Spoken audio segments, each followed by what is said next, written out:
Hello, everybody. I'm Ed Parcaut, and I'm here with Brian Galke, and we are aces53. Thanks for tuning in. We try to talk about sales every week, Tuesdays and Thursdays. On Tuesdays, we talk in general about what ACES stands for, and which is attitude, commitment, enthusiasm, and smile. And on Thursday, we normally have a joker come in, that wild card, to help us with that unique ability that you can create or have automatically. But today it's just going to be us because we've had a couple weird weeks. I was gone last week, had no internet. Earlier this week, my router went out at work and had to get a new one. And then it seems like I'm having major problems lately with internet in our area. I'm talking just Modesto in general. That's one of the things you and I talked about earlier. I'm on that Verizon 5G box, and sometimes it's great, sometimes it's crappy. It all just depends on the mood of the machine. But so I'm gonna have to change, get a better internet, so I'm not as max headroomy / grainy. Right. I mean, because we're on 480, which we normally are much higher than that. And I've never had a problem, but it seems like the more and more video I do, the more issues I have. And it has to, and I, if you look at it, you're like, you got 1 gig download, but I don't download, I upload. If you only have the minute, because they're like 1 gig this and then 39 MPSs download. Oh, is that supposed to be good? Is it affecting your OnlyFans site too, or is it just when we record these? Just when we record these. I'm still doing really well over there. But thanks for letting everybody know. I was trying to keep it a secret. Get Ed's OnlyFans. No, so we just kind of want to go over a few things that we've learned over the last few weeks. I've been talking to so many people, and they're either a coach or they're in sales. And I've been listening to more Zig Ziglar, Tom Hopkins, and a few other people. And I forgot that when Zig Ziglar would talk, he always said, before you go and do anything, get a checkup from the neck up, right? That was this little slogan. But also Tom Hopkins was, how are you doing today? Unbelievable, right? Because that could mean it's fucking crappy out there or it's great. But saying unbelievable is a positive way of staying focused and moving forward in a positive way.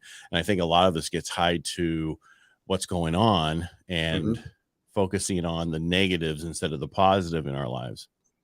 And then go ahead. I was going to say a very popular book. It's only on Audible right now, is The High Five Habit by Mel Robbins. And that is, anytime you start getting in a funk, that's just walk to a mirror and give yourself a high five. So it's just resetting that positive intent. And in her book, that's the first thing you're supposed to do in the morning before you grab your cell phone, before you brush your teeth, go find a mirror and high five it. Just start that positive intention of the day. And I've started doing it. And I've been doing it probably 6 months now. And that's probably one of my highest recommended books, is just how to get yourself out of a funk. And there's a girl that was at the last speakeasy you haven't met yet, but you will. Oh no, we had her on the podcast one day, and I recommended the book to her, and she's loving it. It's just a nice way to reset whenever you need it. And for those of you who don't know, who are younger, a high five is when you raise your hand up and you hit somebody else's hand, which we didn't do that during the pandemic because everybody was so worried about handshaking and everything else. Can we talk about how ridiculous that was? Cough in your elbow, but then do elbow bumps. So it was close enough to licking each other, but it is. It wasn't that bad. Hold on, I gotta get rid of some sound. Keep talking. Sure. Okay. I forgot my notifications wasn't off on this one.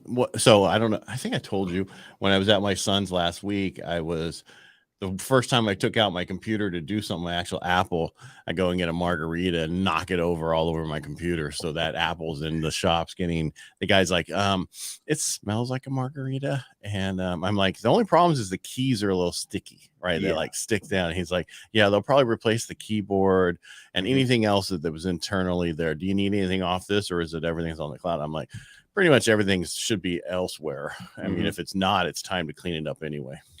We talked about this before. I had to go buy a new laptop. I think I bought it in January, but they don't make airports anymore. So I still have an old version of the cube that you would store, back up your computer locally, and they won't do that anymore. Now everything's on the cloud, which makes sense. And then at the same time, I'm like, that was a beautiful product, because I always knew, hey, I could just back it up and it would run over the Apple frequency Wi-Fi. So it would constantly do backups and not interfere with your internet connection. But we can always just connect an additional data, some terabyte or whatever to your computer and have it automatically do it throughout the day as a time machine. The reason they did that is they wanted you to use their cloud. Of course. Yeah.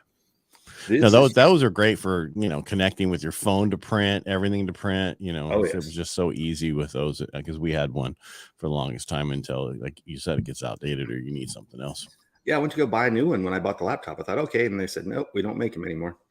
But okay. Back to kind of what you were talking about, starting somehow off, we got way off on the laptops. Yeah. Well, we're just talking about you and your drinking problems and margaritas. You can't handle. Someone's like, "How did you do that?" It's like, okay, why don't you ask me how did I do that? And the glass fell over. Let's see. Rehab. Something hit the glass. The glass fell over, and it wasn't that much because I usually take a pint glass, fill it to the rim with ice. Yeah. And then pour margarita in it. It's not like I drop one piece of ice in a full thing. And it's like, geez. Anyway, go on.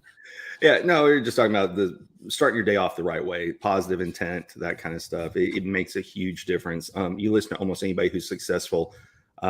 Bradley, they all talk about how you start in the morning. It sets the tone for the day. Or like Zig, check up from the neck up. And it's true. If you're having a shitty morning or you're in a bad mood, you got to figure out when you walk up to the computer, you pick up the phone, make the phone call, how can you change that? So huge one for me. I have this desk, which is a stand-up desk. I love being able to stand because I'm a pacer anyway. So figure out what it is for you that makes you happy, that puts you in a better mood. For me, if I sit, I fall asleep. So I'm better up this now. That's why if you ever wonder why during the podcast you see me moving around a lot, it's because I'm shifting my feet. But, it's just one of those things of, what makes you happy, what puts you in the right mood, do it. So. Yeah, that's what it's about. You need to be in that right, because when I can't even talk, but in the past, when any of my people were making phone calls, you would tell them to stand up because you come across totally different standing up than sitting. I'm in my studio, I'm sitting versus in my other studio where normally I'm standing when we do this, but like I said, I have one computer because the other one is in repair. Well, and to your aces, right? Attitude, commitment, enthusiasm, and smile, which is the aces behind aces53. I watched the video from the last event I spoke at in Vegas, and I did not smile enough. And when you don't do that, you're right. It changes the tone. It looked more like a lecture than it was a conversation with people. So that's another one that you constantly hit on is smile when you're making phone calls and everything. So good when I'm at home because I've got the ring light stand has a mirror so I can see my own face. And every once I'm like, am I smiling? Am I smiling? Yeah. So. Well, you come across, it's like when I'm on radio, that's what they tell us to put a little thing there, say smile, because you come across differently when you're on radio and talking versus, monotone when you're by yourself. So I'm a conversationalist. So doing this is what I like. I like having back and forth and we have a good time. And that's how I am with my other lives for Real Estate Jerky and the radio show. I do live radio, which next week on the 26th through, I'll be live from 5 to 6. And that's totally different because I'm talking to you, right? The person. So the listeners, you never call them listeners. And we've had this conversation before and I was like, what? They're actively listening. What's the problem with calling them listeners? And the guy's like, because when you say that, they think you're not talking to them. You're talking to everybody else but them. So that's when you need to say you. And that's the same thing on these types of podcasts or radio, any kind of stuff that you do live. You need to say you all the time. Like, this is why we're doing it for you. So people, you connect with them. An interesting point. That's when you write a book. It's the same thing. You're supposed to put you. So when the person's reading it, they do it. And I can't remember whose advice it was, but it was if you're taking notes or you're rewriting notes from a book, change the you to I. So you take ownership of it, but the author wants adoptance and acceptance from the people who are reading it. So it says, well, what you should do, because then they think, oh, they're talking to us. Is that what they do? Yes, that is what. Is that what you do? Working on it. Your notes that you give me from all the events, I don't change it to I just read them. Yeah, well, that's because they're just such vast and fascinating notes. There's no documentation. You have amazing notes. I don't care. You do. You do amazing notes. So yeah, the event like that this week, man, people are talking so fast. It was hard to keep up. Brian Bogert, he talks really fast. Good content. But man, I talk fast, he talks fast. So keeping up with him is hard. So you have to kind of like get the gist of it versus more people who talk slow. You go kind of word for word. But a lot of speakers were so excited just when they were talking. They were passionate about what they did. I got the gist, but I didn't get the perfection of the notes. But really good content. We'll talk about it on another one. But I will say their big thing was you need to have a podcast, and just for a variety of reasons. And we'll cover that in another episode. Of course, you have to have a podcast one way or another. But and I'm actually getting back to a point where it's like you shouldn't have too many podcasts. Well, that's just everybody. You have like 18 jobs. Oh no, it's just and I keep bringing it up. I love my inner Edison, but it's one of those things that's on the back burner right now because I have Helping the Brave. I have this one. This I really enjoy talking about sales, and I think it's what is needed out there. Not so much failure right now because you really need to get back to the basics in sales and how to coach people on how to be very good at sales. And you need it, and you need it throughout your life for kids, everything you do, get a job, that kind of stuff. And we interviewed a guy yesterday on Helping the Brave, and he is a retired captain out of the, bear with me here, Army. And he coaches now people through, and he was in the insurance industry, and we're both talking about it. And he's like, yeah, everybody sells. He goes, it's so funny how people say, I don't sell. Yes, you do. Yeah. Everybody sells. And it's about connecting with people and helping people get better. And that's where we need to be now. Yeah. Right. And you don't want to focus too much on failure, because right now people are in that scarcity mindset. The economy is going to crash. The stock market's going to go down. I can't afford a house. I mean, people are they're in that negative mode. So why add to it? Instead, teach people how can they improve. And everybody does fail. And that's why the hero's journey is so important when you're talking to people, is if you get up and just say, oh, well, I made $1 million. Well, people don't care. But if you say, well, I failed, this is what I learned that helped me make $1 million, it's people then pay attention. Actually, they go, you only made $1 million? Yeah. The event I went to yesterday, Adam Lyons event, lots of people in there. They're like, well, I remember when I made my first $1 million. I'm like, I would like first $1 million is the hardest to make. Yeah, it is. So, and then after that, it's easier. Yeah. I'm always impressed with the rooms you get in. And I'm going to do a whole post on this later on. But when you get in rooms where people think bigger, I was an employee for 21 and a half years, and I was hoping for, I was in sales the last 15 years. So you got bonus based on what you did. But I remember before that, I was just hoping for a 3% raise. And these people are talking about growing their businesses by 30% and what that equates to in 6 or 7 figures. It's just amazing when you get in different rooms and the conversations change, how that has an effect on your mindset as well as to what's possible instead of what you settle for. Well, what I'm amazed is how many things are going on in Dallas. Yes. Because the guy I talked to yesterday, he lives in the outskirts of Dallas. Yeah. So, does he really? And I talked to him, and I go, I got to connect you with Brian Galke. The sales goes, somebody just told me about that guy. I'm like, yeah, it was probably because he had a thing in the paper about going to jail. Yeah. Just kidding. I had to go and visit my neighbors. Dallas is growing so much. It's funny when you talk about, like, when people say, oh, I live in Dallas, Frisco, Plano, all that area, that's 30 to 40 minutes away, and it's still called Dallas, right? So you never know where people actually are. That's like San Diego, LA, San Francisco, the same thing. Exactly. But except that people just don't say San Francisco now. Right.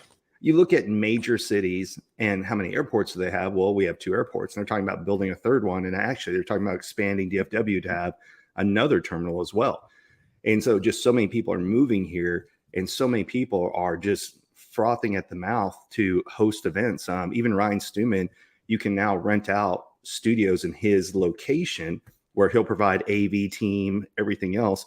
And people are looking for that, right? Because hotels, after COVID, they had to recoup their money from nothing for a few years, and hotels and places are getting crazy. So what you're starting to see is a lot more event hosting locations are coming in, and they're squashing hotel deals because they build the space and they can do it. They already own the building. They're not needing that huge profit margin. They're just wanting business in. And, you and I have talked about when we get our class, are we going to do it in Vegas? Because you got different locations and studios. Bradley's got something. Tim Larkin's got something, or do we do it here in Dallas? Because there's so many places popping up. And just depending on the size of people you have and what your needs are, the idea of you can have a one package item. And if you do it at a hotel, then you have to, are you doing coffee, tea, water? You can't bring in food from the outside. You have to purchase it from the hotel. So the event space is becoming a booming business, especially with so many people getting rid of office space to save money. You know, they realize people can work from home, but they still need to have team get-togethers. So Dallas just seems to be a good location because East Coast people, there. it's easy to get here. West Coast people, it's easy to get here. You know. Yeah, and you live there. And That's I why live it's here. a good location. We used to, when I was employed. You are employed. You just employed differently. Yeah. Well, no, I mean by a corporation. Yeah. It was At my last job. At my previous experience, they would do a lot of them in like Orlando and places, which was fine for me, 1 hour time difference. But when you had West Coast people coming in, you're talking a 3-hour time zone difference. You know, for them, it's 5 hours of flights. So it just makes it easier when you do like Chicago, Dallas, somewhere in the middle. That's easy to get to. Not Chicago. No, Chicago. Chicago's gone way downhill. I used to love going to Chicago. Now it's like, okay. It's like San Francisco. Exactly. How many self-defense classes do you take before you go again? Well, that's like, I don't know if you noticed, but there's been so many hotels in San Francisco that hadn't made a payment on their hotel since 2020, and they were just sold. And then other ones, the mall, Westfield Mall, that's in San Francisco, they just gave the mall back to the bank. Yeah. Hilton walked away from the largest Hilton property in San Francisco and just said, we're done. Yeah. And that's the problem we're having when you're talking about what's going on and everything. Well, that's the politics that I don't want to get into right now that can mess with everything also.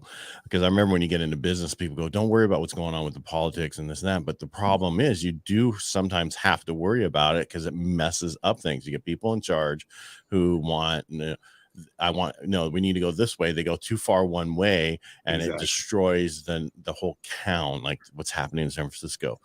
And hopefully people will, because that's what there was talking, in the past, and this is the last thing about political, I'll say there going to be this huge red wave. I'm like, there's not a huge red wave. There's not going to be, because there's not enough pain right now. Nobody knows what inflation means because it's been 42 years since we had it. So unless you're in your late 50s, those are the only people who understand what inflation are. Right. And so that's where people are understanding what's going on. And so now you have the way you can make changes and do what you want. So. Well, and this isn't politics. This is more just personal safety.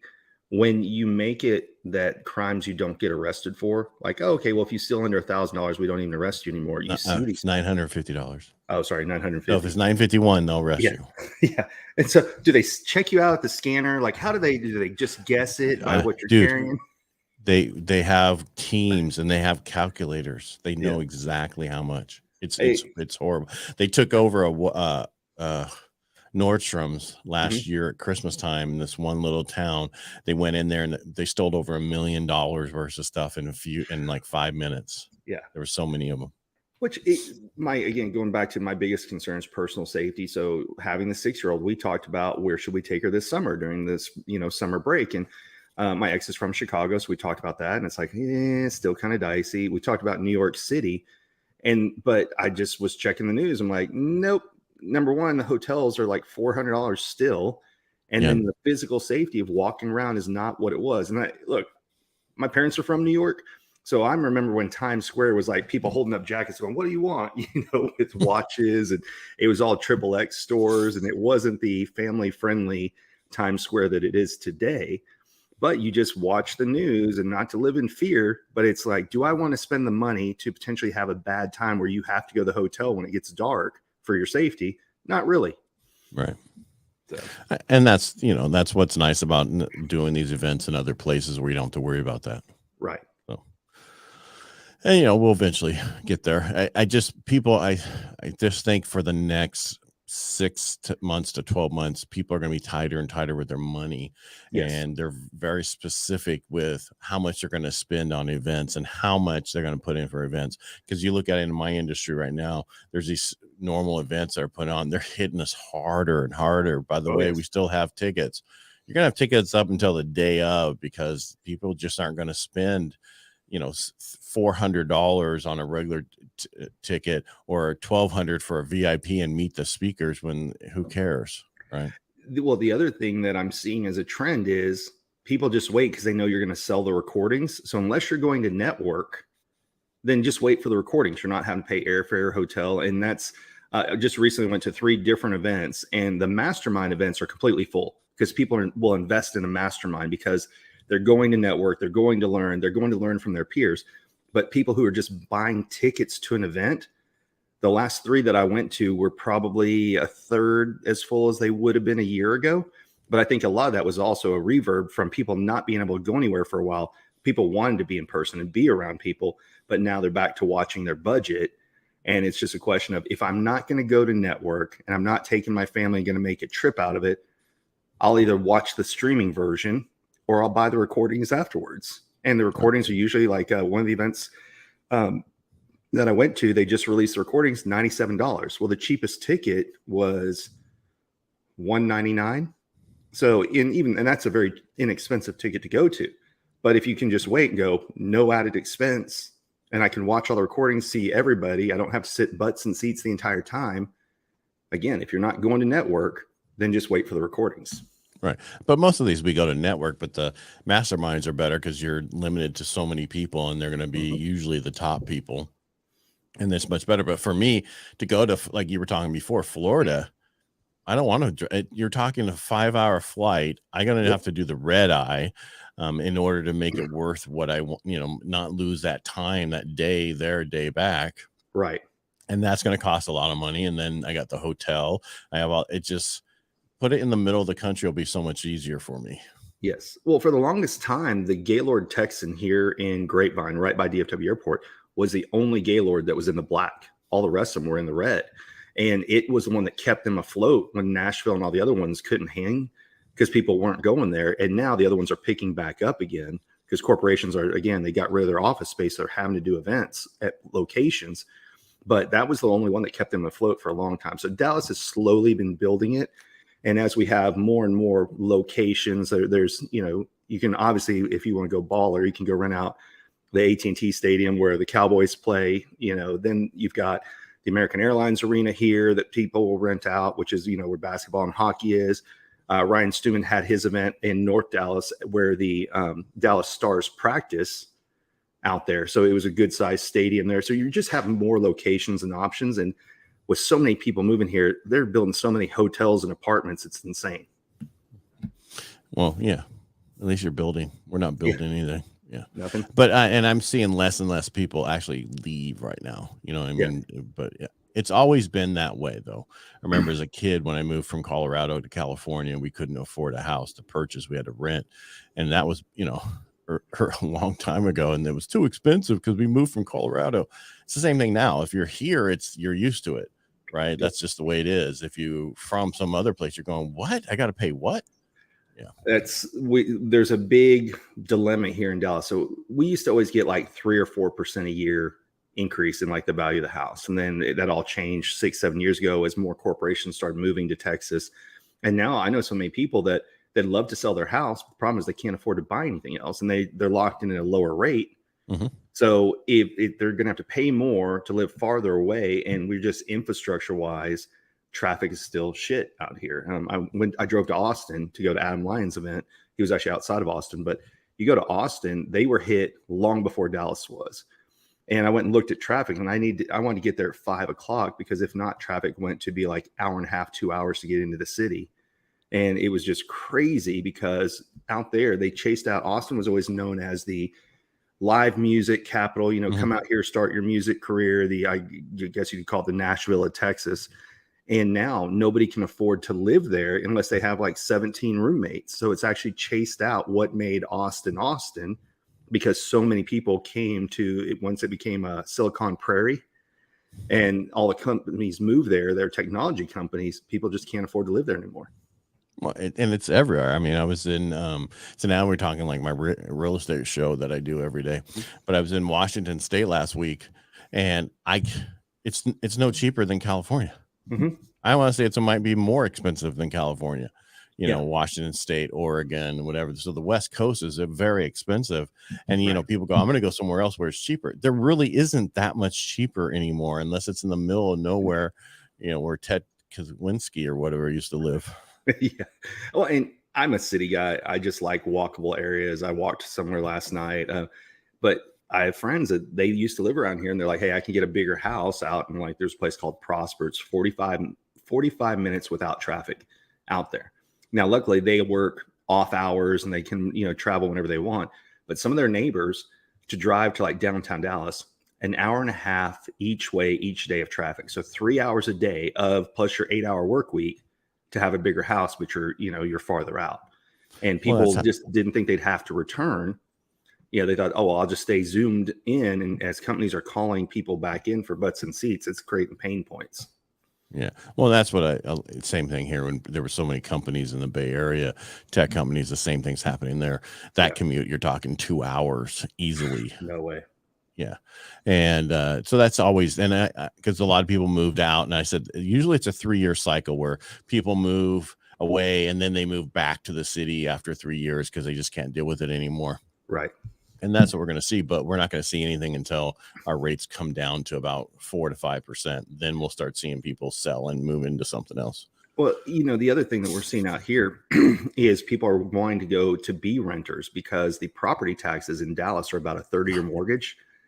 And like the house I used to have. Yeah, you guys are 3%. And then you guys go up a certain percent each year to whatever the value goes up. Yeah. Yeah, 10% a year if it's your primary residence. So if you do the math, that's roughly every 7 years your payments double on taxes, and that never goes away. So even if you pay off the house, well, no, but it's 10. But if you think about increments, if it's 10 this year and increases 10, then it's actually. I understand. Yeah, I understand what you're saying, but we're like us. Whatever goes up each year, we're maxed at 3% of that. Oh no, we're 10%. Right. And that's I try to explain to people. Yeah, I'm going to go to Texas and buy a house. I'm going to be able to buy this. I'm like, you really need to look at the numbers and look at everything. Because once I talked to you about that, I think I was in Houston, and about the rental, how the rental side, there is no cap. Right. Right. And people were just so used to it, not really appreciating much. But now that people are moving and things are appreciating, that's what's affecting you. Absolutely. I used to have a historic home, and it was, when we bought it, we paid twice what the previous owners paid. And so when we first moved in, property taxes were $700 a month. The next year after it hit the, what you paid for it. Yeah. What you paid for it. I forget what it's called. Supplemental tax or whatever. Yeah. Supplemental tax appraisal district. Yeah. The TAD. So once the appraisal district knew what we paid for it, the next year our taxes were $1,300 a month. And so you just figure a month.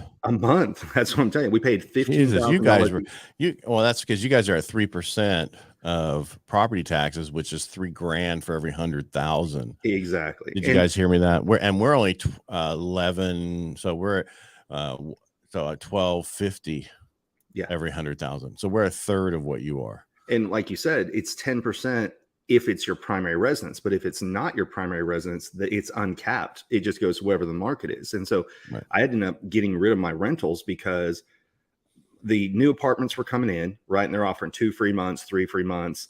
And meanwhile, my property taxes were going up every month, and people wanted a deal on rent. So even if I raised rent $100, people are like, I'll just move.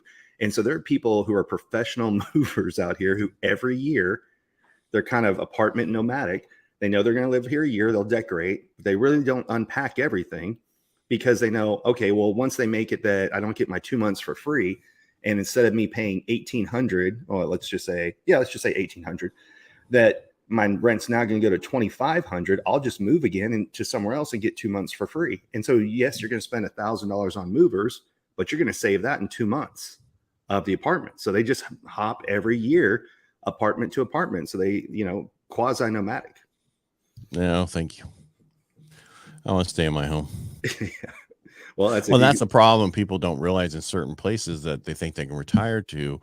In a 10-year period, you won't be able to afford your taxes in certain places. Exactly. And you have to really look at it. And so, I mean, I know we're a sales program, but it's about, we started by saying, when you get up, you need to have a certain attitude, and you really need to set your day and do certain things every day, whether that's, work out 1 hour a day, whatever that is that you want to do, you need to set that up from the beginning and then stick with it. And what I'm getting at is once you get to a point where you're making the money and you go to do stuff, this stuff can affect you long term. And I think some people that live in LA who was looking, I'm going to sell out my multi-million-dollar house and go somewhere else and buy it. Then I'm not paying income tax. I'm not paying, state income tax, but it doesn't matter. You're paying the property tax and the sales tax and other stuff that is so expensive that it makes more sense to stay for some people. That's my big mistake after 2008 was not buying in Arizona, because I used to go to Phoenix, Arizona every other month for work to visit one of the county jails out there. And there were townhomes. Is that what you called her? Yeah, I wish. They were townhomes that after the crash, you could buy them for $75,000. And they were nice, 3-bedroom, 3-story. And now they're back up to $750,000. That's how Las Vegas was. You can get you could have got condos. They were giving them away for 30 grand. Yeah. That are worth millions now. So yep. So, and then, so buy real estate, but do it in places that don't have high property taxes. That's the key. Like my dad in Florida, he had 2 houses for a while and one sat vacant for 2 years. I'm like, what are you doing? Isn't that eating you alive? He's like, it cost me $1,200 a year. I'm like, what? And because they don't have property taxes like we do here. And that's exactly it. But the insurance is very expensive. Insurance is really expensive. They're talking about getting rid of one of their buildings for that very reason. But for houses, that's the problem. Was people out here, they plan their retirement, but they're not planning for the property taxes. And I get it. Look, everybody who's a county employee wants a raise and everything else, so taxes have to go up. But people just don't know what they're going to be paying long term, and that's why Texas isn't the best place to retire. It's a good place to live. Like we talked about, 2 airports, nice weather majority of the year. We're starting to hit the hundreds now, but so the humidity is starting to suck. But long term, that's why most people will move somewhere else to retire. Well, it's like in Spain and other places, you don't have property taxes when you retire. I almost said die, but when you retire, you just don't have them. When you get to a certain age, you just don't have them anymore, and that's how we should do it here. But again, the only way to pay for this government is with these taxes and taxes and taxes, and that's unfortunate. So yep. Back to like what you're talking about. What do you do in the morning? So look at the. Well, I was just trying to plan your life, plan your day, plan your life, plan your future is all I'm trying to get at. Well, because that's part of your goal setting. That's exactly what I was going to say. Is when people start out, I want to make X amount of money. Well, figure out what your expenses are. If you read Rich Dad Poor Dad, it's figure out your expenses. How can you get out of the rat race? At what point can you retire? Well, if you know your property taxes are $15,000 a year, take that away before you can even put food in your mouth. Right. So you have to keep playing that away. And that's what you should take a look at. What are your long-term goals?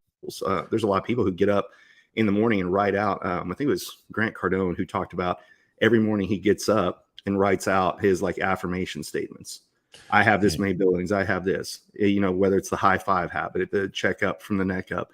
It's how you start your day has such a huge impact. I know you were doing cold plunges, right? So get the suck over with. Which I don't have anymore, but I'm working on it. I finally know exactly where I'm going to put it once I get it. So nice.